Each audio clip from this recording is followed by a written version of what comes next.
JDU को मजबूत करने के घोषित एजेंडे के साथ उपेंद्र कुशवाहा की 2 दिवसीय बैठक रविवार से राजधानी के सिन्हा लाइब्रेरी के सभा कक्ष में आरंभ हुई थी, जो कि सोमवार को भी जारी रही। उपेंद्र कुशवाहा ने कहा था कि वो पहले सबकी राय जानेंगे, फिर अपनी बात कहेंगे। रविवार को आयोजित बैठक की अध्यक्षता जनता दल यूनाइटेड की मौजूदा कमेटी के प्रदेश उपाध्यक्ष जितेंद्र नाथ, डॉक्टर रणविजय सिंह, सुभाष कुशवाहा, रेखा गुप्ता और पूर्व विधायक रमेश कुशवाहा ने संयुक्त रूप से की। संचालन सुभाष चंद्र वंशी ने किया। विभिन्न जिलों से आए तकरीबन 5 दर्जन नेताओं ने पहले सत्र में अपनी राय रखी थी। इस बीच मीडिया में खबर आ रही है कि नीतीश के खिलाफ मोर्चा खोल चुके उपेंद्र कुशवाहा पार्टी छोड़कर नई पार्टी बनाने जा रहे हैं। क्या इस समय बिहार की राजनीति में उठापटक जारी है? देखिए हमारी ये खास रिपोर्ट।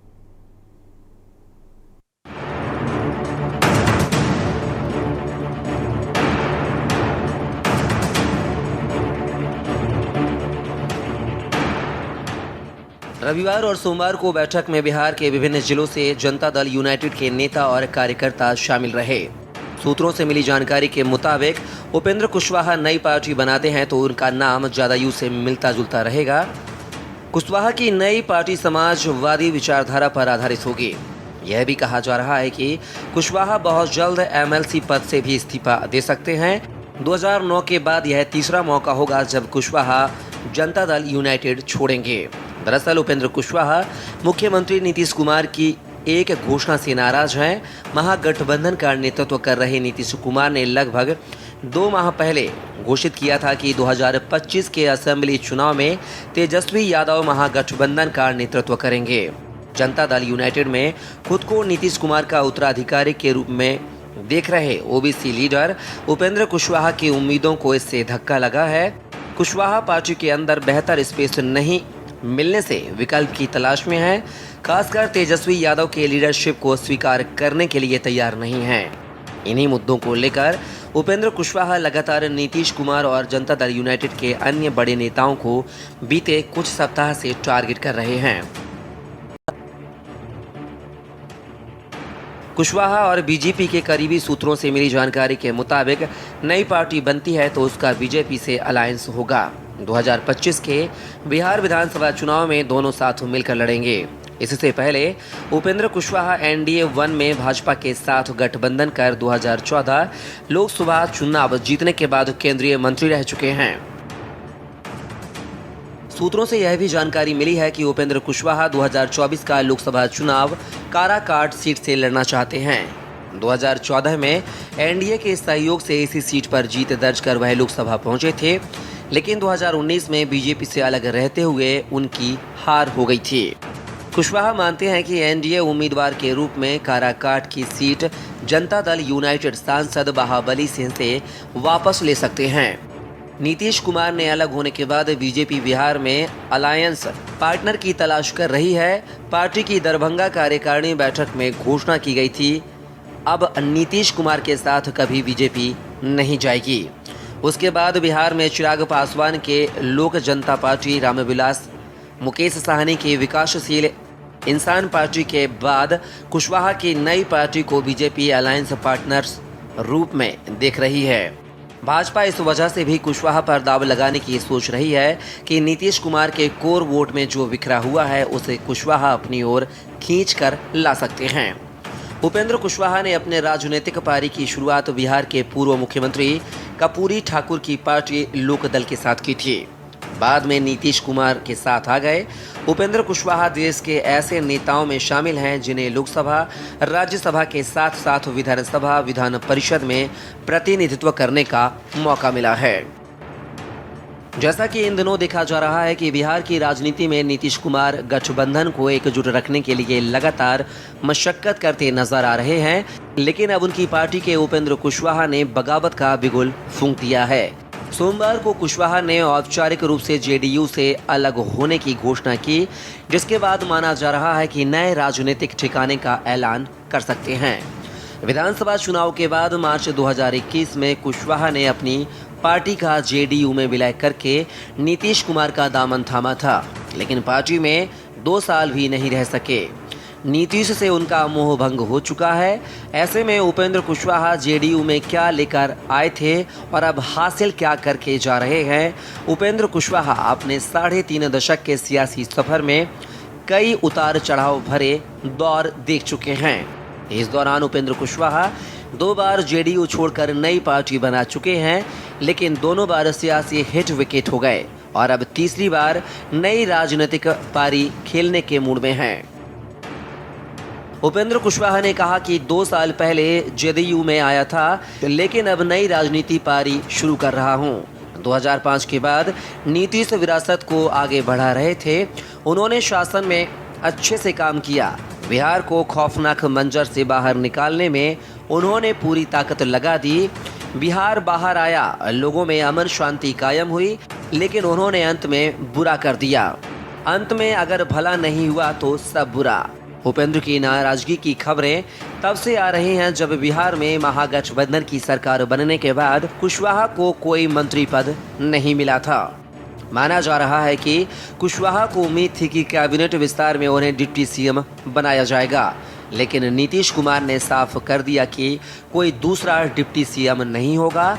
उपेंद्र लंबे वक्त से नीतीश कुमार के खिलाफ बयानबाजी कर रहे हैं। उधर नीतीश कुमार ने भी साफ कर दिया था कि उपेंद्र कुशवाहा को जहां जाना है वे जा सकते हैं। कुशवाहा अपने पूरे राजनीतिक जीवन में 2 बार ही चुनाव जीते। विधानसभा और लोकसभा के नजरिए 2 ही चुनाव जीत सके। पहली बार 2000 में समता पार्टी के उम्मीदवार के तौर पर विधायक बने। वैशाली की जंदाहा विधानसभा सीट से जीतकर विधायक बने थे और दूसरी बार 2014 लोकसभा चुनाव में जीत हासिल की। 2014 में कुशवाहा काराकाट सीट से सांसद चुने गए थे। हमेशा विधान परिषद और राज्यसभा सदस्य ही चुने गए। उनको चारों सदनों का सदस्य होने का गौरव प्राप्त हुआ है। कुशवाहा एनडीए का साथ छोड़ने के बाद आरजेडी से सटे, लेकिन विधानसभा सीट बंटवारे को लेकर उनकी बात नहीं बनी। इसके बाद तब उन्होंने बीएसपी व अन्य के साथ गठबंधन किया। AIMIM जेडीपी ओपी राजभर के साथ मिले। ग्रैंड डेमोक्रेटिक सेक्युलर फ्रंट के नाम से तीसरा मोर्चा बनाया। उपेंद्र ने चुनाव लड़ा और खुद गठबंधन के सीएम फेस बने। कुशवाहा की पार्टी 99 सीटों पर चुनाव लड़ी और एक भी नहीं जीती। ओवैसी को पार्टी 20 सीटों पर लड़कर 5 सीटें जीतने में सफल रही। इसके अलावा बसपा के भी एक विधायक बने। कुशवाहा की पार्टी का वोट शेयर गिरकर 2% से भी कम रह गया। खाली हाथ जेडीयू में आए कुशवाहा के हाथ अब भी खाली रहे। 14 मार्च 2021 को अपनी पार्टी RLSP का जेडीयू में विलय किया। नीतीश ने उन्हें लिया, तब कुशवाहा की राजनीतिक हैसियत कमजोर थी। उनके पास ना तो लोकसभा में कोई सीट और ना विधानसभा में। उनकी पार्टी के जिला स्तर के लोग भी आरजेडी में शामिल हो चुके थे। RLSP में कुशवाहा ही अकेले बचे हुए थे। वो जेडीयू में वापसी कर गए। कुशवाहा ने अपनी पार्टी का जेडीयू में विलय कर दिया था। नीतीश कुमार ने कुशवाहा को राज्यपाल कोटे से MLC बना दिया। उपेंद्र कुशवाहा को चारों सदनों का सदस्य होने का गौरव प्राप्त हुआ। चारों सदनों का सदस्य रहने वाले वे बिहार के चौथे नेता हैं। इससे पहले नागमणि लालू और सुशील मोदी को यह गौरव मिला। लेक्चरर की नौकरी छोड़कर पॉलिटिक्स में आए उपेंद्र कुशवाहा को राजनीतिक पहचान नीतीश कुमार के सहारे मिली। पहली बार विधायक भी नीतीश की पार्टी से बने। विधानसभा में नेता प्रतिपक्ष की कुर्सी से लेकर राज्यसभा सदस्य तक जेडीयू से बने। मार्च 2021 में जेडीयू में अपनी पार्टी का विलय किया तो नीतीश ने उपेंद्र कुशवाहा को जेडीयू के संसदीय बोर्ड का अध्यक्ष बना दिया और बाद में बिहार विधान परिषद का सदस्य बनाया।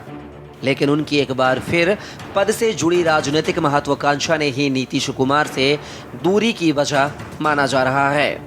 जेडीयू में एंट्री करने के बाद उपेंद्र कुशवाहा को उम्मीद थी कि नीतीश कैबिनेट में उन्हें मंत्री के तौर पर शामिल किया जाएगा, लेकिन ऐसा कुछ नहीं हुआ। कुशवाहा ने जब विलय किया तो नीतीश कुमार एनडीए के साथ थे, लेकिन अब महागठबंधन का हिस्सा है। बीजेपी का साथ छोड़ नीतीश जब महागठबंधन के साथ चले गए तब कुशवाहा के मंत्री बनने की प्रबल संभावना थी, पर यहाँ भी भाग्य ने उनका साथ नहीं दिया। ऐसे में कुशवाहा खुद को सूबे में उप मुख्यमंत्री के तौर पर देख रहे थे और इस सवाल पर उन्होंने कहा था कि वह सन्यासी तो नहीं है।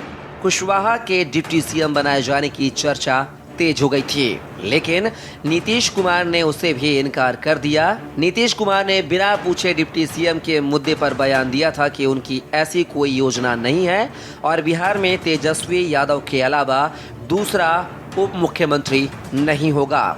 यह उपेंद्र कुशवाहा को नीतीश की तरफ से सीधा इशारा था। इसके बाद उपेंद्र कुशवाहा के लिए जेडीयू में तब तक किसी बड़े पद की उम्मीद पर पानी फिर गया जब राजीव रंजन उर्फ ललन सिंह को जेडीयू की दूसरी बार अध्यक्ष बना दिया गया। इस तरह से कुशवाहा को ना तो मंत्री बनाया गया, ना ही डिप्टी सीएम की कुर्सी मिली और ना ही जेडीयू की कमान हाथ आई। ऐसे में उपेंद्र कुशवाहा एक बार फिर जेडीयू के भीतर खुद को असहज महसूस करने लगे थे। कुशवाहा अब खाली हाथ जेडीयू से बाहर। जेडीयू में करीब 2 साल रहने के बाद एक बार फिर से उपेंद्र कुशवाहा का नीतीश कुमार से सियासी मोहभंग हो चुका है। कुशवाहा अपने एग्जिट प्लान की ओर बढ़ उससे पहले जेडीयू के राष्ट्रीय अध्यक्ष राजीव रंजन उर्फ ललन सिंह से रविवार को उनसे यह खुलासा करने के लिए कहा था कि क्या बीजेपी नेताओं से मिलने के लिए दिल्ली की उनकी हालिया यात्राएं फलदायी रही हैं। कुशवाहा के पास ना तो नेता बचे हैं और ना ही जेडीयू का कोई विधायक सांसद आए हैं। आरएलएसपी से सांसद रहे अरुण कुमार भी अब उनके साथ नहीं हैं। कुशवाहा के साथ जुड़े रहे तमाम नेता भी साथ छोड़ चुके हैं। इस तरह कुशवाहा 2 साल पहले जेडीयू में खाली हाथ आए थे और 2 साल बाद अब पार्टी को अलविदा कह रहे हैं, तो खाली हाथ ही वापस जा रहे हैं, क्योंकि जेडीयू से कोई बड़ा नेता उनके साथ खड़ा दिखाई नहीं दे रहा है। इतना ही नहीं, कुशवाहा के साथ उनके जाति कोई समुदाय के भी नेता साथ नहीं दिख रहे हैं। ऐसे में कुशवाहा को 2014 की तरह बीजेपी भाव देगी, इसमें संदेह लगता है। प्रबुद्ध चौहान, स्पेशल डेस्क, के न्यूज़ इंडिया।